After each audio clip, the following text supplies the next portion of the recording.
취준생들이 제게 자주 묻는 질문 100가지, 오늘 36번째 시간입니다. 질문을 한번 읽어볼게요. 제가 글솜씨가 부족해서 자기소개서를 작성하는 것에 어려움이 있는 것 같아요. 어떻게 하면 글솜씨를 좀 키울 수 있을까요? 이런 질문을 많이들 해주세요. 종종 자신의 부족한 글솜씨 때문에 혹은 부족한 창의성 때문에 자기소개서가 작성하기 어렵다고 말씀하시는 분들이 계세요. 저도 과거에 이제 글쓰기를 하기 전에 이런 생각을 했기 때문에 어떤 관점에서 이렇게 말씀하시는지를 잘 이해하고 있는데, 제가 말씀드리고 싶은 거는 좀 자기소개서를 좀 잘못된 방향으로 바라보고 있는 것이 아닐까라는 생각이 들거든요. 왜냐하면 여러분들, 자기소개서는 시나 소설이나 문학과 같은 뭐 이런 예술적인 감각이 필요하고 창의성이 필요한 분야가 아니라, 자기소개서는 보고서나 리포트나 제안서와 같은 논픽션이기 때문이에요. 다시 말해서 굳이 장르를 구분하자면 비문학에 해당한다고 말할 수 있는 거죠. 여러분들께서 학창시절에 뭐 비문학 지문을 수능 언어 영역에서 읽어보셨다면 잘 아시겠지만, 논픽션, 비문학을 잘 쓰기 위해서 필요한 것은 뛰어난 어휘 구사력이나 아름다운 문체가 아니에요. 주제에 대한 정보죠. 이런 이유 때문에 저는 4강하고 34강에서 말씀드린 것처럼 채용 담당자의 시선을 사로잡기 위한 창의적인 아이디어를 고민하시기보다는 기업들이 던지는 질문의 의도가 무엇인지를 생각하고 채용 담당자의 인지 부하를 어떻게 하면 덜어줄 수 있을지를 먼저 생각하는 것이 좋은 방법이라고 제가 강조드린 거예요. 그나마 여러분들이 조금 머리가 아프다, 창의력이 필요하다라고 생각할 수 있는 분야는 오직 제가 22강에서 설명드린 것처럼 여러분들이 가지고 계시는 관점, 즉 프레임이 무엇일지를 고민하시고, 그리고 그것을 어떻게 글이라는 형태로 외부화시켜야 할지를 고민하는 게 조금 어려우실 수는 있어요. 분명히 이런 부분은 좀 어려우실 수 있으므로 제가 한 가지 솔루션을 여기서 그냥 드릴게요. 만약 여러분들이 스스로 당신의 글솜씨가 부족해서 자기소개서 작성하는 것이 어렵다 그러시면 그냥 제 글을 베끼세요. 제 글을 좋은 말로는 이제 벤치마킹 하는 거고, 나쁜 말로는 베끼는 거죠. 저희 블로그를 보신 분들이 있을지 모르겠지만, 저희 블로그에 오늘의 프레임이라는 주제로 커리어와 비즈니스와 여러분들의 인생을 한 단계 더 깊이 생각해 볼 수 있는 글을 제가 매일 포스팅을 하거든요. 그런데 제 글들 중 상당수가 그냥 선배님들의 인사이트가 담긴 글을 모방해서 쓴 글들이에요. 그냥 제 생각을 한두 스푼 정도 얹었을 뿐이에요. 구체적으로 예시를 제가 들어드릴게요. 예를 들어서 여러분들이 지금 본인의 가치관을 정립하게 된 성장 과정을 기술해주세요 라는 자기소개서 문항을 작성해야 하는 상황이라고 제가 가정을 해보겠습니다. 그러면 저는 제가 블로그에 올린 이 글을 참고할 것 같은데요. 이 글을 한번 볼까요?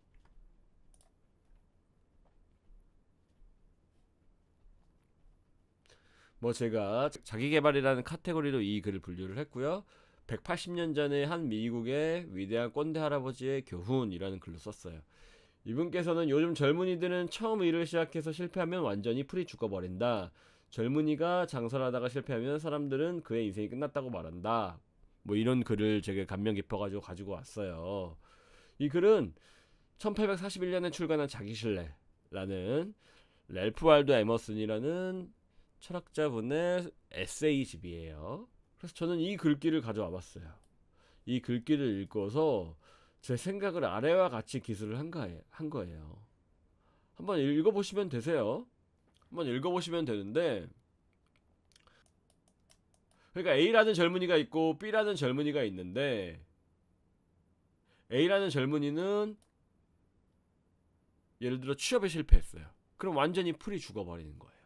근데 B라는 젊은이는 실패하더라도, 내가 조금 못마땅한 일을 하더라도 계속 경험을 쌓아 나가면서 결국은 성공 가도에 오르는, 이렇게 올라가야 한다 라고 주장을 하신 것 같아요.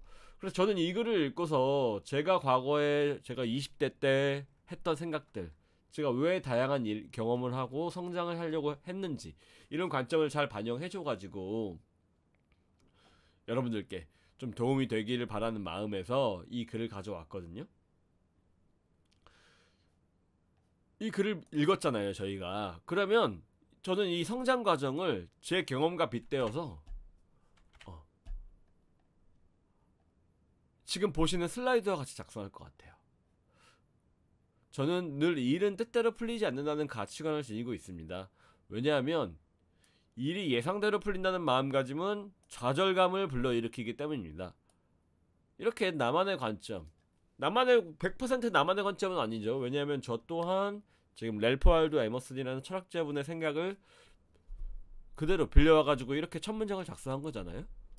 가치관을 얘기를 해주시고 그 다음에 이와 관련된 경험을 작성을 해주시는 거예요. 어릴 적 수능 도전에 실패한 이후로 저는 재수를 하면서 깊은 좌절감을 맛본 경험이 있습니다. 한동안 공부를 제대로 하지 못했고 재수를 한다는 것에 깊은 절망감과 부끄러움 같은 감정을 느꼈어요.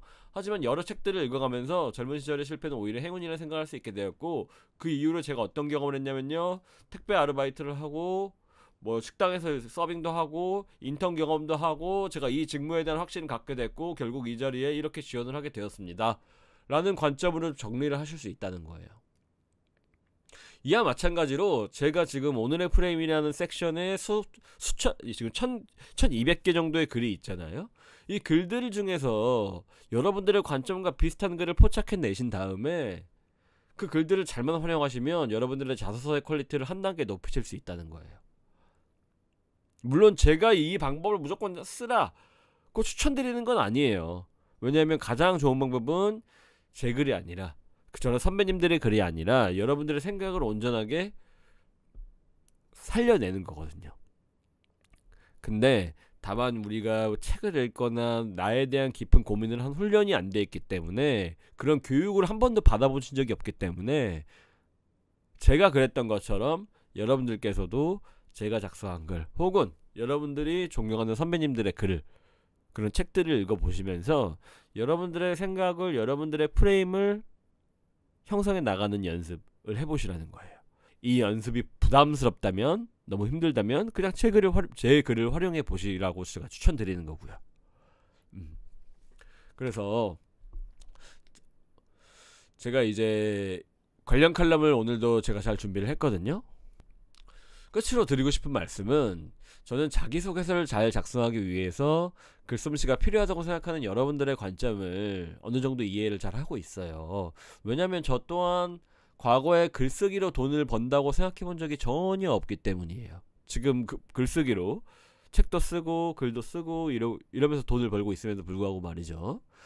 왜냐면 저 또한 과거에 글을 쓰는 것은 무조건 예술적인 감각이 있어야 한다고 생각을 했어요. 하지만 제가 현재 글을 쓰고 책을 쓰는 이유는 제가 학교에서 리포트를 작성을 하고 회사에서 보고서와 제안서 같은 비문학적인 글쓰기를 상당히 많이 하면서 돈을 벌었던 경험이 있기 때문이에요. 이런 평범한 저와 마찬가지로 여러분들 또한 지난 수십 년간 학교에서 또는 직장에서 길러온 그런 비문학적인 감각이 분명히 있으시거든요. 다만 익숙하지 않으실 뿐이니까 이를 익숙하게 하기 위한 칼럼들을 또 제가 정리를 해두었으니까 이걸 참조해가지고 여러분들의 자기소개서의 퀄리티를 한 단계 업그레이드 시켜보시길 바랄게요. 그러면 오늘은 이 정도까지 하고요. 제가 37강에서 뵐게요. 언제든지 궁금하신 거 있으시면 이쪽으로 연락주세요. 그럼 지금까지 커리어너스의 강동현 팀장이었습니다. 감사합니다.